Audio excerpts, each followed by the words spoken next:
Спорт темасына көшәбез.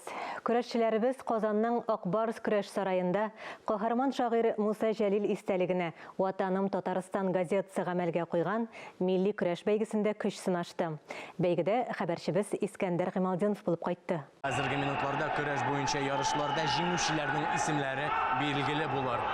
Аларны олы бүләк көтеп калды. Татарстан Республикасының көрәш буенча җыелма командасында катнашу һәм Татарстанның исемен яклау. Быел бу турнир 60-нчы тапкыр уздырыла. Татарстанның төрле районнарыннан җыелган иң көчле егетләр төрле үлчәү авырлыкларында бил алышты.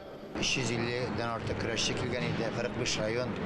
Көрәш 5 кискен барды. Шунысына сөйнеп утырдык. Тамашачылар бик күп килгән иде.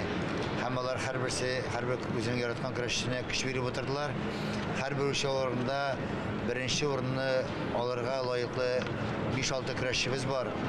Менә инде шушы көрәш нәтиҗәләре буенча без Татарстан җыелма командасын әзерләдек. Алар безнең апрель аенда Россия чемпионатында анда җиңүгә насыйп булса, Алла бирсә, дөнья чемпионатында катнашачаклар.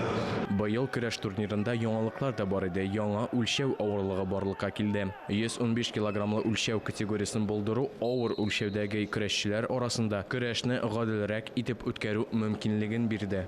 115 кило яңа вес, 100 һәм 130 иде.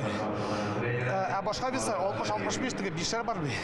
Монда 115 булуы күптән кирәк иде. Как раз минем вес 112 кило, миңа әйбәт булды.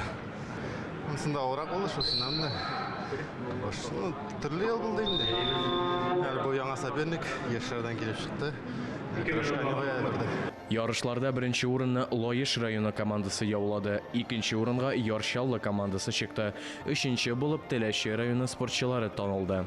Искәндәр Гыймалдинов, Ринат Сәхибгәрәев, Татарстан яулыклары.